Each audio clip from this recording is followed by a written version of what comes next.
नमस्कार, मैं हूँ रामेश्वर प्रसाद। आप देख रहे हैं बैलगाड़ी दस्तक। हमारे बीच उपस्थित हैं वैशाली जिला के भीम आर्मी के संगठन प्रभारी लक्ष्मी कुमार उर्फ विकास।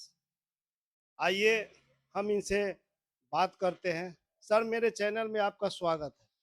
बहुत-बहुत अ, धन्यवाद सर और आपको भी बहुत-बहुत स्वागत है इस सोशल मीडिया प्लेटफ़ॉर्म पर और ये आपका जो चैनल है बैलगाड़ी दस्तक, तो पहले तो मैं बहुत-बहुत मतलब आपको मैं स्वागत करना चाहूँगा कि जिस नाम से आप आए हैं और ये कहीं न कहीं मेरा परंपरा है और आज का जो जनरेशन है, ये बैलगाड़ी के बारे में जानते भी नहीं होंगे और जो परंपरा खोया हुआ परंपरा है, आप उसको याद दिलाने का प्रयास कर रहे हैं।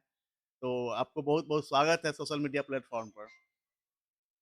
अब ये बताइए कि देश में यूजीसी बिल के पक्ष में और विरोध में जो है पूरे देश भर में जो है आंदोलन हो रहा है।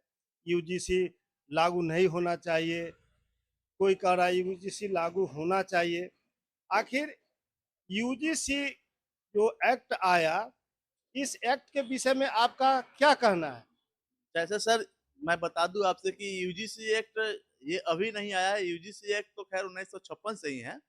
लेकिन यूजीसी एक्ट होने के बावजूद भी जो है कि जो शोषण अत्याचार है, जो यूनिवर्सिटी में रुकने के बजाय और ज़्यादा बढ़ते गया और इसका एक सर्वे डाटा आया जिसमें पता चला कि 118% जो है एससी, एसटी, ओबीसी के बच्चे के साथ जो है, अभी भी भेदभाव असमानता हो रहा है, जिसको लेकर के ये यूजीसी को और जो है सशक्त बनाया गया है, लाया गया है इसको।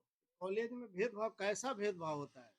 जातीय भेदभाव होता है, जो भी कॉलेज है, यूनिवर्सिटी है बड़े-बड़े उसमें तो एससी, एसटी, ओबीसी के बच्चे बहुत कम पहुँच पाते हैं और कुछ जो बच्चे पहुँच पाते हैं, उनको जाति के नाम पर शिकार होना पड़ता है।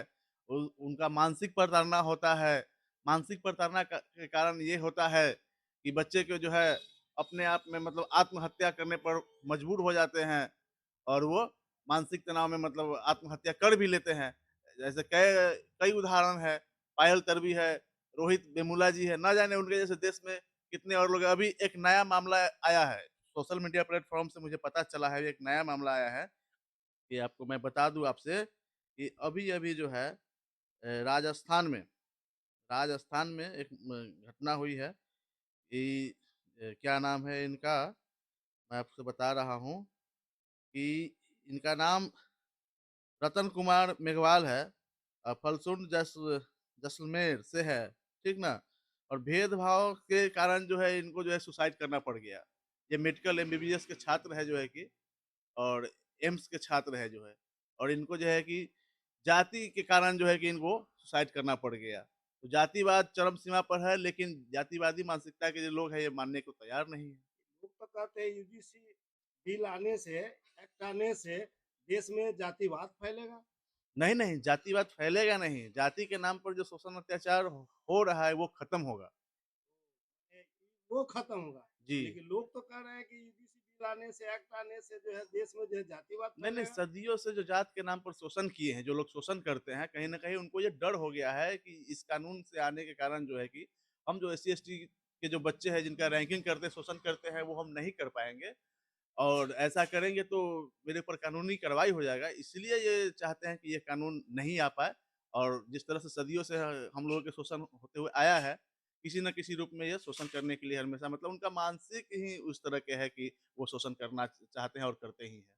तो सभी लोग हिंदू है, हाँ। तो फिर ये माने ये भेदभाव क्यों? भेदभाव तो नहीं होनी चाहिए। नहीं, इस पे हमको शक है और कि ये हिंदू-हिंदू मतलब ये लोग कहते हैं, लेकिन जब ये अधिकार की बात आता है एससी, एसटी, ओबीसी के, एससी, एसटी, ओबीसी और यूआर जनरल ये सभी लोग मिला के हिंदू कहते हैं। तो जब एससी, एसटी, ओबीसी की जब बात आता है तो ये लोग कहते हैं कि नहीं भाई, हम हिंदू नहीं हम स्वर्ण हैं। हम स्वर्ण ये लोग स्वर्ण कहते हैं। तो ये जानने की समझने की चीज़ है कि आखिरकार आप हिंदू हैं या स्वर्ण हैं? तो ये लोग वास्तव में स्वर्ण हैं। और स्वर्ण जो है सदियों से शोषण करते हुए आए हैं एससी, एसटी, ओबीसी के लोगों के। तो ये कभी नहीं चाहते हैं कि एससी, एसटी, ओबीसी के लोग जो है हमारे बराबरी में आए और इनका ये मानसिकता है कि हम सदियों से जिस तरह से शोषण करते हुए आए हैं, आगे भी शोषण हम करते रहे हैं। विकास जी, कोई भी कानून बनता है तो कानून तो नागरिक के हित के लिए बनता है, बिल्कुल। हित के लिए तो नहीं बनता है। जी। देश में बहुत से ऐसे कानून जी, है, जी। उस कानून के अगर चंगुल में एससी एसटी ओबीसी भी अगर फंसेगा तो उसको उस कानून के तहत सजा भुगतनी पड़ेगी। जी। तो ये यूजीसी एक्ट के विरोध में जी। इस तरह का जो माहौल बना हुआ है, ये क्या उचित है? बिल्कुल उचित नहीं है। जान जाइए कि आज भारत संविधान से चल रहा है और संविधान के जो है नज़र में सब संविधान की नज़र में सब बराबर है।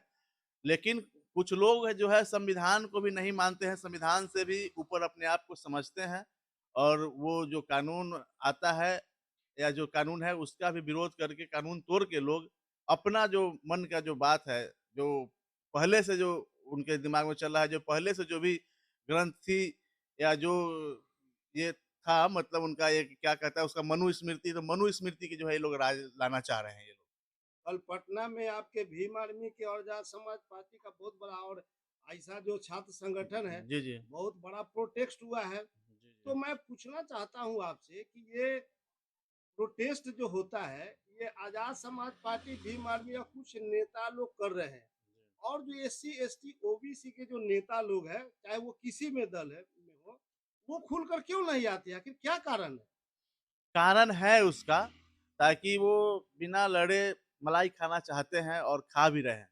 चापलूसी की मलाई खा रहे हैं जी, और अपने समाज के अपने आने वाले भविष्य को वो अंधकार में अपने निजी स्वार्थ के कारण जो है कि धकेल रहे हैं। माने वो फायदा ले लेकिन लड़ाई नहीं लड़े, जी, वो है ना? लड़ाई नहीं लड़े, कहने के मतलब कि भगत सिंह, अम्बेडकर क्या कहते चंद्रशेखर पैदा हो लेकिन मेरे घर में ना हो, पड़ोस के घर में पैदा हो और वो लड़े और मैं खाऊँ, यही चल रहा है। यही एससी, एसटी, ओबीसी के जो लोग हैं, यही कर रहे हैं। इसी कारण है कि कुछ चंद लोग जो है, हमारे अधिकार को हनन करते हैं और हम पर हावी हो जाते हैं। हमने देखा कि जो उच्च शिक्षण संस्थानों में एससी एसटी ओबीसी के जो बच्चे हैं, जी। आज वही बच्चे लोग जो है इसमें जो है पूरे भागीदारी ले रहे हैं और प्रोटेस्ट भी कर रहे हैं। लेकिन गांव देहात में जो एससी एसटी के जो बच्चे हैं, उनमें उनकी हम जागृति नहीं देख रहे हैं, या उतना जो उनमें जागृति भाव होनी चाहिए। अगर ऐसा हो जाता तो इस देश में जो लोग कहता है कि हम लोग 85% लोग हैं, तो 85% लोग की ताकत कहाँ गई? आखिर ये लोग क्यों पीछे पड़ रहे हैं? उसका कारण है, वो जान रहे हैं। देखिए, टुकड़े-टुकड़े गैंग बोला जाता है। जो आरएसएस के लोग हैं, वो टुकड़े-टुकड़े गैंग बोलते हैं, तो वो हम ही लोगों को बोलते हैं। वो जानते हैं कि ये लोग जो है ना, है तो टोकरी भर लेकिन ये इकट्ठा नहीं हो सकता है, मुट्ठी भर मतलब लोग भी इकट्ठा टोकरी तो छोड़ दीजिए, मुट्ठी भर भी लोग इकट्ठा नहीं हो सकता है। इसलिए जो है बार-बार मेरे अधिकार के ये लोग हनन करते हैं और हमारे लोग जो है उसका चापलूसी करते हैं और इसी कारण है कि मेरा अधिकार मारा जाता है। आप यूजीसी एक्ट का कितना समर्थन करते हैं? मैं 100% समर्थन करता हूँ, ये क्या होना चाहिए। क्या ये लागू होना चाहिए देश में? बिल्कुल होना चाहिए। ये लागू होना चाहिए। य यही जो है लागू होगा तो हमको लगता है कि ये शोषण अत्याचार रुकेगा। ये थे जिला संगठन प्रभारी लक्ष्मी विकास जी। मेरे वीडियो को अगर आप देख रहे हैं तो चैनल को सब्सक्राइब, लाइक, कमेंट कीजिएगा। सच की आवाज देने के लिए इस वीडियो को आगे बढ़ाएं, क्योंकि बैलगाड़ी दस्तक हर घर तक दस्तक देगा। धन्यवाद।